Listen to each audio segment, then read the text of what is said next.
I have been waiting for literal months to have something like this fall and for me to report it, to have tangible numbers on how this piece of fecal matter is doing. And if you haven't read the title, yes, I am talking about, of course, the favorite pronoun game, Dragon Age: The Veilguard.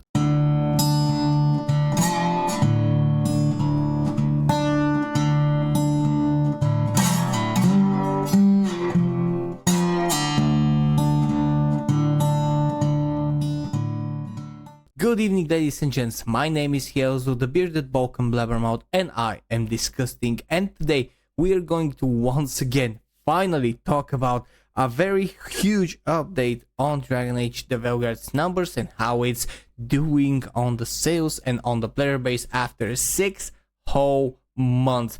And we are going to look at several articles, and one of them is going to be from none other than Smash JT, who reported a lot of amazing news today. But before that, if you are here and if you enjoy my content, please leave a like, leave a subscribe, leave your comment down in the comment section below. Tell me what you think about this story when you hear it. And if you want to support me on YouTube, click the join button and become part of the DiscussThing Guild.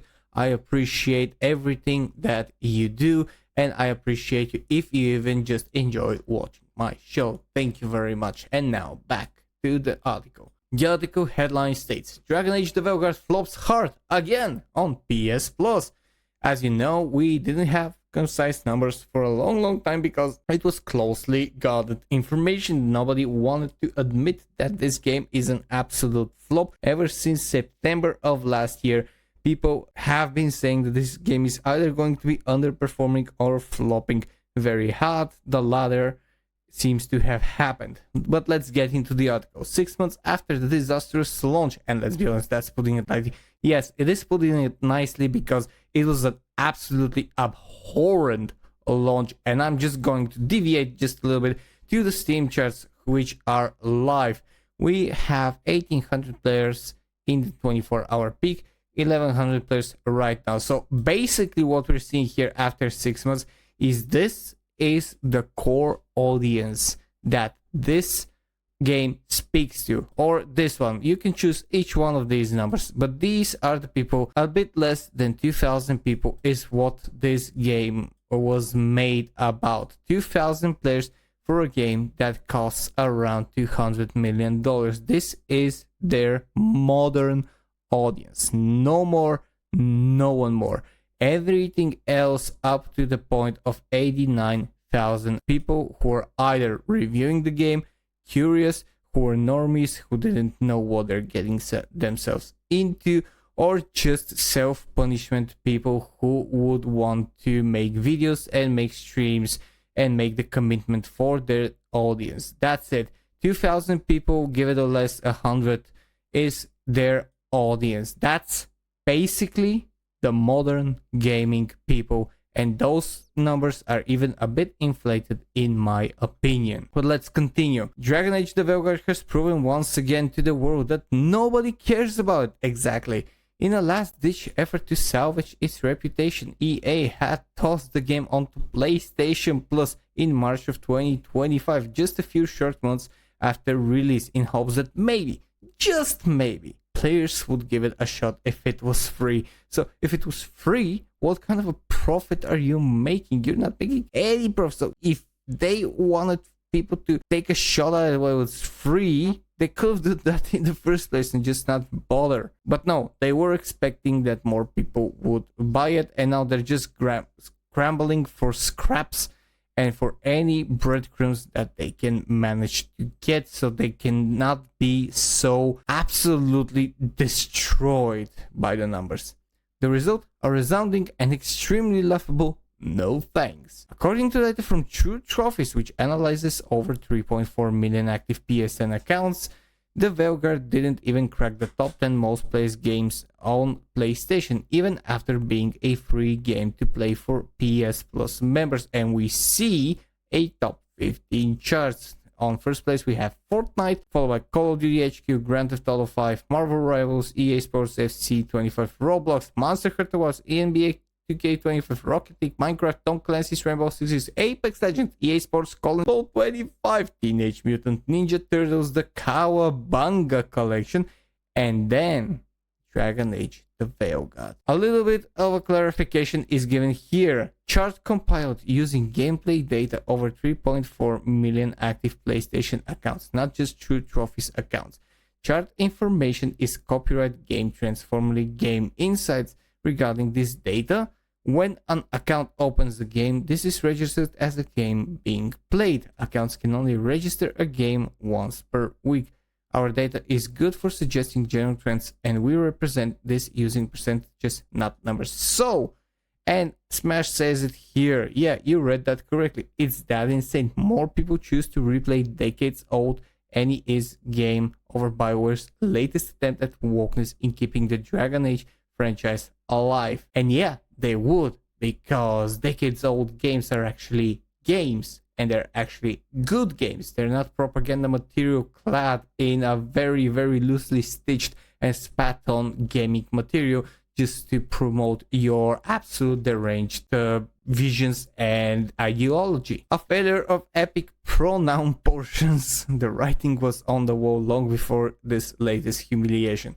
The Veilguard was one of the most hyped, and yes, it was very, very hyped, releases of 2024. As I previously reported directly from my insider, Bioware and EA were trying to aim for 10 million copies sold over the course of a lifetime of the game, but instead barely managed to allegedly scrape past 1 million in over 2 months of life. So I think they did scrape over 1 million. They did around 1.5 million. I think that was scarcely reported by several people. I think that that's around the number, but that is on all platforms. That is not on Steam or on any individual platform. At this point, we aren't even sure it's sold that many. That's the kind of performance that gets games quietly swept under the rug, which is what's happening with Dragon Age Veilguard, not added to PS Plus with hopes of a comeback.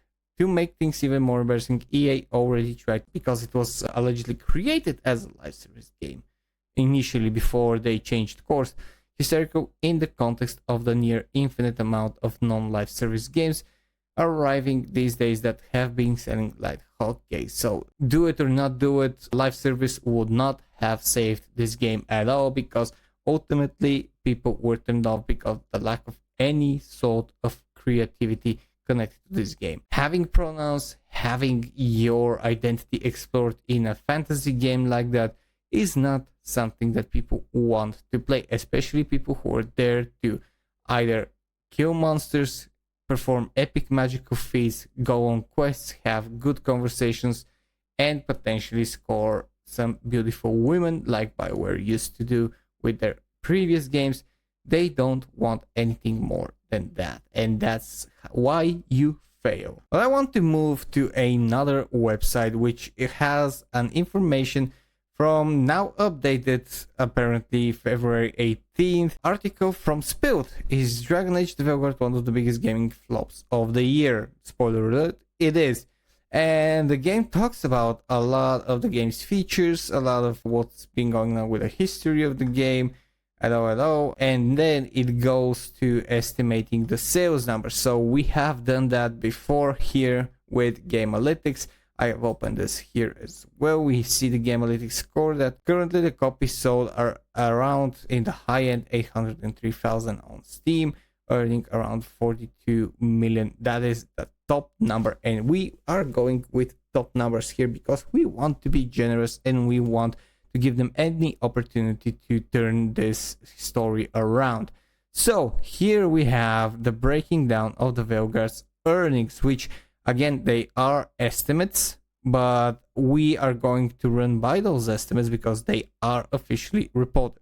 Steam estimates, 510 estimated sales, earning 21.4 million. EA app, 45,000 sales. Epic Game Stores, 45,000 sales. And PS and Xbox stores, these are combined, 744,000 sales. We're going to 1.34 million sales and a $63 million revenue. to keep that into perspective, they also talk about the estimated budget, which is something we have still talk about again in this on this channel and on many other channels. The estimated production budget, and I want to emphasize that this is the production budget, is between 150 and 200 million dollars, which is absolutely in the scopes of reality, and it might be actually even more hard based on how long the game took to make. And if we go with a formula that, let's say, the marketing budget is around half of that, if we go with 150, which is the low end, and we get 75 million in marketing budget, we have a 225 million overall budget. Remember that number. Remember it, because now I'm going to do something that I like to do when tackling such beasts and trying to show you just how bad things are for them. So 225 million in an overall budget. This is the top that they have spent on this game.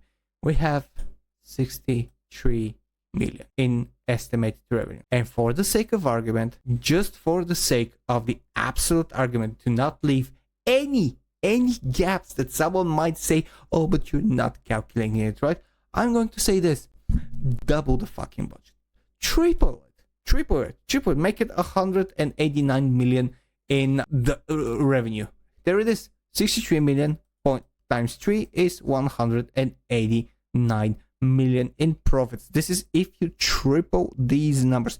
We also won't be counting any potential refunds, any gifts, any review codes, and anything else. Everything is a pure dime earned, and they still, with a triple of that estimate, which in and of itself is an absolutely ridiculous thing to do with a triple digit, they still don't get to the 225 million. We have games that have cost that gap that are considered triple A now, and they are actually much better than Dragon Age the Veilguard. So what do we learn from this? What do we as people learn from this? Is that when we as gamers, as people who fight against that woke narrative and that absolute abhorrent cultist-like behavior that is being shoved down our throats each day in both gaming, entertainment, and all other aspects of life, we can actually make the difference.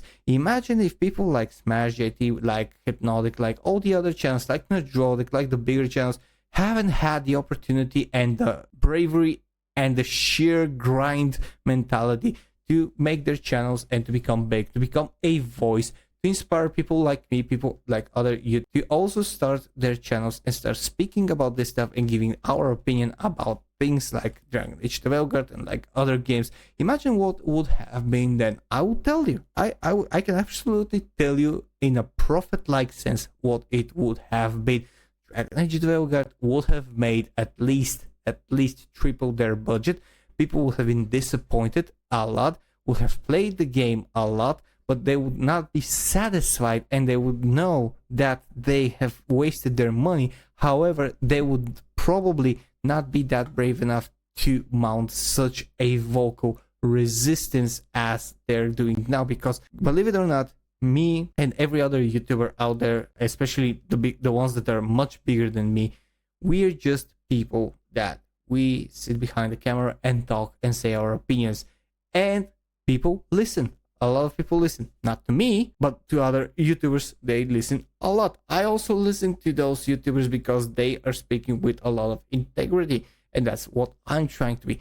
And that's just the beauty of it. Integrity. That is the best thing that one person can have in this absolutely fucked world that we're living in, and especially in the fucked state that entertainment is currently. Integrity, honesty, and just saying your piece, standing by your words, and just doing this for the sake of giving out your opinion without any second thought.